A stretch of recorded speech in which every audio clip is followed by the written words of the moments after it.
Rada by som sa opýtala, teraz účinkujete v tom veľmi populárnom seriáli Druhý dých. A naše čitateľky to sledujú a veľmi ich zaujíma, že ako sa vy cítite v úlohe takej predsa len seriálovej mrchy. No. Aké to je? Všetci sa ma to pýtajú. No, občas je to fajn. Ale vy ste taká usmievala v skutočnosti. Áno, ja som v skutočnosti strašne slniečko a som v skutočnosti iná. Možno práve preto sa mi občas tá úloha nehrá úplne dobre. Občas sa necítim v tej polohe, ako keby som stále išla proti sebe, takže ja sa veľmi teším, že budem hrať konečne aj nejakú pozitívnu postavu a milú babu, pretože to som ja sa v tom fakt cítim dobre v takých polohách, kedy môžem vtipkovať, srandovať. Ako naozaj som slniečko, mňa moji kamaráti a spoločnosť okolo mňa tak to vnímam. Andrea Jančovičová je veľmi zaujímavá postava a je to pre mňa veľká výzva zahrať si také polohy, ktoré naozaj ja v živote nezažívam. Viete, to je tak, ako keby sa dostávate do situácií, ktoré v živote nemáte a pre herca to je každopádne veľká výzva, že to nepozná, že nevie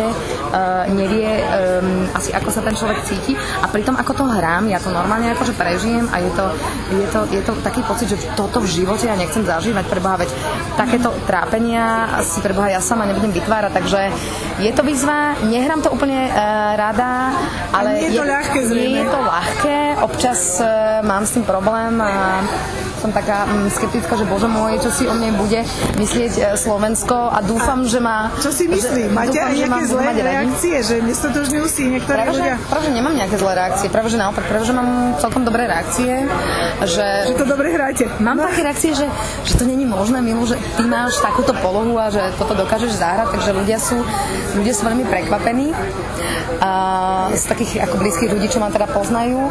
A ešte zatiaľ nikto mi na ulici nepovedal niečo negatívne.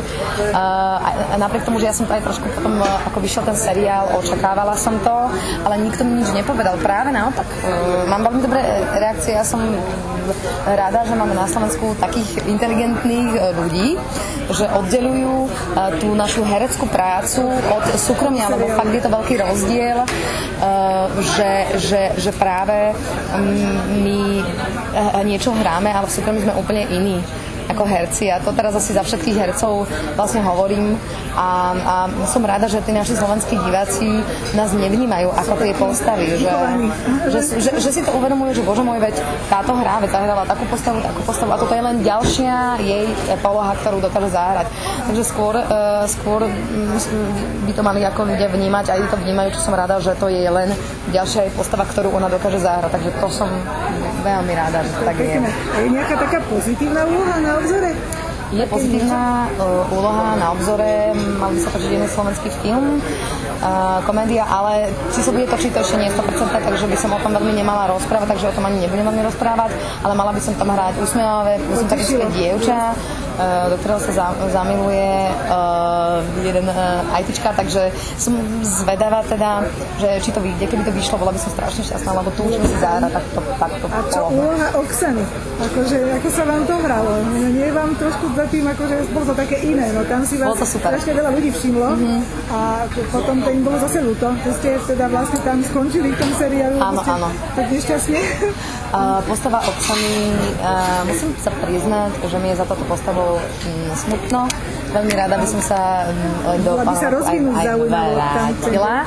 Áno, naozaj by som sa rada tam vrátila, pretože to bolo vlastne perfektná poloha, v ktorej som naozaj občas veľmi, veľmi prejavovala aj presne to, čo ja mám v sebe. A taká hráva, milujem hráve postavy, ktoré neprežívajú len drámu a ťažké veci, ale ktoré sa tak hrajú a sú také omylné, až si to priznajú. To je super. A také by som chcela hrať. No, len naša práca herecká neobnáša len to, že čo by sme my chceli. My veľakrát musíme hrať aj to, čo chcú iní ľudia, ako nás vidia režiséri, takže my sme v podstate od našich režisérov a producentov dosť závislí. Zahráte čo už sa žiada? Takže my občas musíme hrať to, čo sa od nás žiada a nie je to vždycky to, čo by sme my chceli. Takže. Čo je taká vaša viacsrdcová záležitosť, alebo či je to nárovno divadlo, alebo televízia, alebo teda film? Aj. Ja som začínala ako divadelná herečka, mám vyštudované divadelné herectvo, hostovala som v mnohých divadlách, Slovenské národné divadlo, Astorka Arena, Martin, takže v podstate ja som vlastne akože začínala v tom divadle a preto je to moja srdcová záležitosť a cítim sa tam dobre ako ryba vo vode, ale na druhej strane, keď som začala robiť pred kamerou, ma to úplne chytilo. Je to úplne iný štýl hrania o detailoch, o mimike, naozaj o tom pocite, ktorý musí z vás ísť, aby to tí diváci cítili. Takže je to... Stále sa učím hrať na tú kameru, je to úplne iné, lebo vy vlastne máte veľmi často akoby stop a musíte ísť odznova s pocitom jasným, takže je to, podľa mňa je trošku ťažšie, ale neviem povedať, čo ma baví viac, či divadlo, alebo divadlo je také neopakovateľné, divadlo je proste také čaro okamihu, že vy tam zažijete proste také úžasné pocity, keď to medzi vami hercami funguje a ešte keď to funguje medzi tými divákmi, to je najkrajší pocit, taký poznám. Takže a keď hráte peknú postavu s kolegmi, s ktorými sa vám dobre hrá, tak je to veľmi úžasný pocit. Ako diváčka sa dostanete často do divadla a do kina? Alebo snažím sa. Ja som veľmi veľká fanúšička filmov. Máte svojich takú nejakú herečku obľúbenú, herca, ktorý je... Mám, ja milujem Javiera Bardena, úplne zbožňujem Charlize Theron, a mám rada rôznych Johnny Deppa, mám strašne rada a mám veľa obľúbených hercov, na ktorých George Clooney, na ktorých nedám dopustiť a pozriem si filmy, dokonca aj nekomerčné filmy s týmito hercami. Áno, chodím do kina často, či už na americké filmy, áno aj, ale chodím aj na rôzne akože artové filmy, ktoré ma veľmi zaujímajú. Takže do divadla sa mi nedarí chodiť až tak často, ale vždy, keď mám príležitosť, tak do toho divadla idem, skôr na také premiéry a tak. A som veľká fanúšička teda divadla a kina a takisto aj rôznych výstav a tak. A teraz aj fanúšička športu tohto? Áno, tak ja tancujem od môjho tínedžerského veku, takže tancovala som rôzne štýly už na škole a tak. Takže mňa tanec veľmi baví, šport takisto, lebo zistila som, že vlastne čím viac športujem, čím viac behám, mám lepšiu kondičku a viac vydržím pracovať. Aj pracovať, áno. Takže ono to je ruka v ruke, vlastne tá kondička fyzická. Áno, ale mňa to v prvom rade baví a mám z toho dobrý pocit. A o tom to je. A chcela by som vlastne vydať vlastne také CDčko, kde cvičím, aby vlastne ženy videli, že napríklad u mňa to je naozaj o tej radosti z toho pohybu. Nie je to žiadna akože až taká makačka, až taký silný tréning, ale je to o tom, že ja naozaj ten dennodenný pohyb mám ráda. Ja si ráda idem zabehať, nie nejako príliš, ale ako, tak, aby som sa nebola nejaká oslabená, ale tak, ako aby som sa cítila dobre. Zabehajte si sama, alebo radšej máte na to nejakú spoločnosť? Behať s kamoškou, najlepšou, takže vlastne aj ona sa rada hýbe, tak sa tak motivujeme navzájom, aj sa ťaháme jedna druhú, že keď jedna nevládze, tak tu tá druhá potiahne, takže to je veľmi príjemné a je to aj také kamarátske stretnutie zároveň, takže fajn. Aj nejaké, ako si ešte udržujete postavu, držíte aj nejaké také špeciálne? Nedržím žiadne diety. Nemusíte dávať pozor na... Ale musím. A musíte? Snažím sa niesť pečivko, priznám sa, ako teda málo, snažím sa cukor, pijem veľa vody, pitný režim je dôležitý a hlavne zelenina, ovocie, no ale ja milujem síry a tak ďalej a rybičky, takže nie som ja úplne dôsledná. Niečo človek musí. Presne tak, no. Ale také, že koláče, to sa snažím si odpúšťať, aby som teda snažím sa mať tú disciplínu v jedle. Nedarí sa mi to každý deň, ale snažím sa aspoň tie 4 dní v týždni tú disciplínu, že neprejedať sa. Hlavné je podľa mňa neprejedať sa. Takže jarnú únavu, čo niektorí o nej hovoria, že skutočne teda to poznajú a že im to dáva zabrať, prekonávate tým pohybom skôr? Áno, pohybom a teraz plánujem si to také 3 dní očistý, že piť veľa vody, ovocné, všelijaké šťavy a zeleninové. Vôbec nejesť? Ako v tej dni, že by ste nejedli? Neviem, či to vydržím a hlavne, keď mám pracovný nápor, je to veľmi ťažko, ale teraz chcem si dať také 3 dní, že dať si vlastne iba taký ten javorový sirup s vodou, citrónom a s tým ostrým korením čili a uvidím, či mi to teda vydrží 3 dní, keď aj jeden deň budem veľmi šťastná. keď 2 dní budem veľmi, a keď to vydržím aspoň 3-4 dní, tak budem naozaj ako rada, že som splnila. Lepší pocit, budete mať. Ako relaxujete najradšej? Keď teda práve nejdete do kina a práve nemusíte filmovať, či taký voľný deň alebo viac voľných dní, že čo vás tak poteší, že či radšej neplánovať, alebo si niečo zaplánovať, vycestovať, alebo čítať, alebo... Veľmi rada cestujem, keď je čas, tak veľmi rada cestujem aspoň takto, že ísť niekde do hôr, to ma veľmi baví, že horí aspoň na nejaké 3-4-5 dní, a trošku si nadýchať sa čerstvého vzduchu. Turistiku mám veľmi rada. Práve Dolomity, my sme pred rokom boli v Dolomitách 6 dní a bolo to fakt nádherné. Chodili sme vlastne 5 dní v kuse a cítila som sa samozrejme unavená po tej dovolenke, ale akože super ako v kondícii. Ale ja veľmi mám rada aj plávanie a takéto veci, takže relaxujem plávaním, relaxujem nič nerobením, to znamená, že láhnuť si do záhrady a prečítať si dobrú knihu, to je veľmi dobrý relax. Relaxujem s mojimi kamoškami, je to veľmi príjemné, alebo relaxovať s partnerom. Aj on si zabeha, či radšej...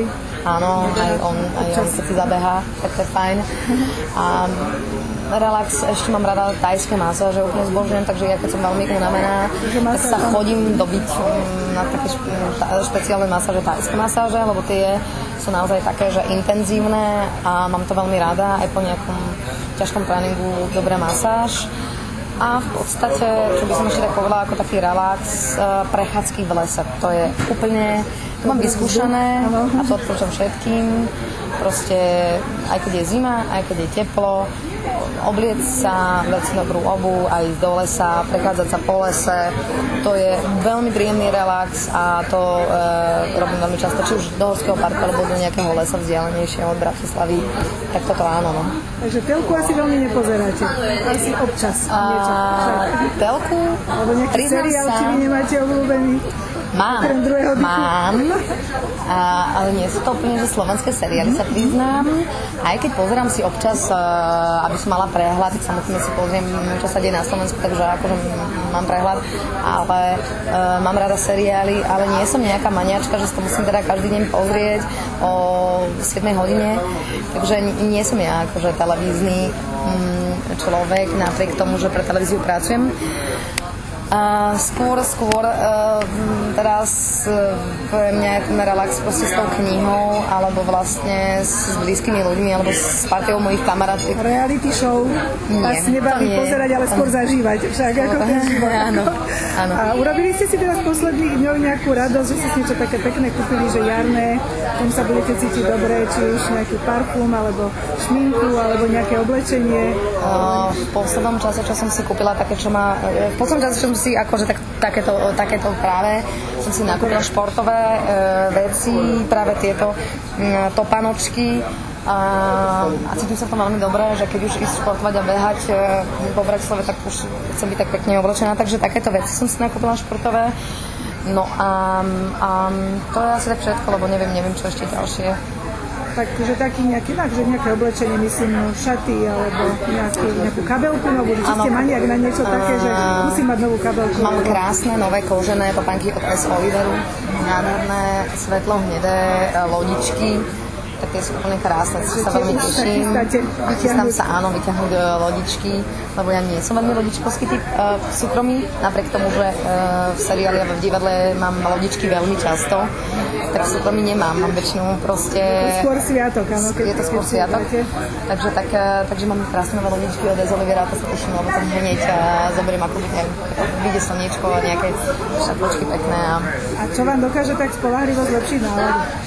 Spoľahlivo, čo mi dokáže zlepšiť náladu je dobrá kamarátka a tak akože pekný rozhovor s blízkym človekom a také nejaké porozumenie, keď zažívam takéto spolupatričnosti. To ja milujem, keď teda ľudia si rozumejú a porozumejú a keď sa majú radi.